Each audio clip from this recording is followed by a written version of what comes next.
Non, parce que là, j'ai gardé ma casquette maoïste de révolutionnaire. Ça tombe tout à... Non, en fait, j'exagère parce que c'est une Stetson en plus. Mais bon, la dernière fois qu'on m'a eu avec la casquette, on m'a dit non, mais c'est ton passage maoïste ou quoi? Je vais la garder. Non pas que j'ai froid au crâne, mais c'est très drôle parce que en effet, je vais être un petit peu urticant dans cette vidéo. Quand je fais une vidéo, je ne m'attends jamais à ce qu'on me dise merci. J'ai espoir que pour celle-là, vous le fassiez pour une fois si vous êtes dans ma cible, si vous êtes concerné. Ouais. D'habitude, pourquoi je fais des vidéos? Pour avoir le plaisir de me friter avec certains d'entre vous sur des idées propres au débat, un peu déstabilisantes. Quand ça se frictionne, quand on frictionne des silex, vous savez ce qui se passe? Il y a des étincelles et des choses nouvelles qui émergent dans l'osmose collaborative. Bon, là, c'est pas le cas. Là, je voudrais moi-même penser et dire à mon équipe, pensez à envoyer le lien vers cette vidéo aux gens qui vous posent une certaine question. Ah, alors évidemment, ça ferait pas un sujet YouTube, hein, c'est pas la vidéo qui va donner 3 millions de vues à terme parce qu'elle aura une portée universelle. Non, elle s'adresse à toi, mon camarade, qui est notamment dans l'influence, notamment dans des écosystèmes business, à faire tes propres médias, tes propres contenus, tes blogs.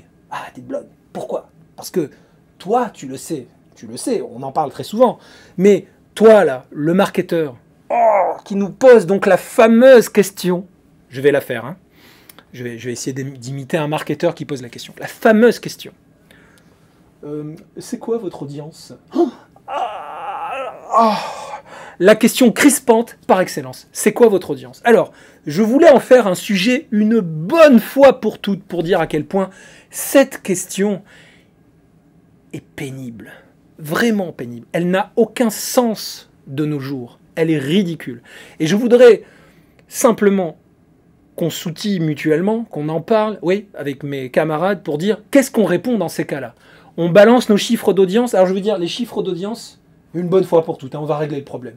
La raison fondamentale pour laquelle ils n'ont aucune valeur, c'est qu'il n'existe pas un médium Internet qui n'exagère pas, qui ne mente pas. Et même quand les compteurs sont officiellement très carrés, comme par exemple le compteur de nombre de vues d'une vidéo, que ce soit sur LinkedIn ou sur YouTube, on n'est jamais totalement sûr du temps que la personne a vraiment passé à regarder ce contenu. Et d'ailleurs, on n'est jamais totalement sûr, dans la plupart des cas, surtout sur YouTube, de qui a regardé, qui a consommé. Une des principales faiblesses de la visibilité de ces contenus sur ce type de plateforme, c'est que c'est extrêmement dur de tracer les gens qui nous intéressent. Donc parfois, vous allez avoir 1 million de vues sur une vidéo dans laquelle il n'y aura peut-être qu'une toute petite et ridicule proportion de gens qui sont vraiment dans votre cible, parce que les autres auront peut-être regardé cette vidéo pour les mauvaises raisons. Voilà. Alors, c'est ça qui me permet d'exprimer ce petit coup de gueule, parce que encore aujourd'hui, pour la énième fois, depuis des années que je blogue et que je vlog, hein, c'est-à-dire je fais du vidéo blogging, eh bien, quelqu'un, un marketeur, m'a demandé « Mais c'est quoi votre audience ?» Alors voilà. Ce que je propose à mes amis blogueurs de répondre à quiconque pose cette question, c'est de leur retourner la question.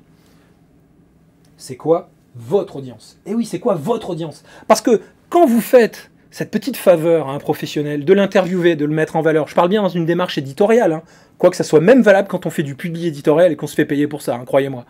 Mais admettons qu'on reste sur le cas bisounours, on se fait des cadeaux, hein, vous savez, on se fait des petits bisous comme ça, je te diffuse, tu me diffuses, etc.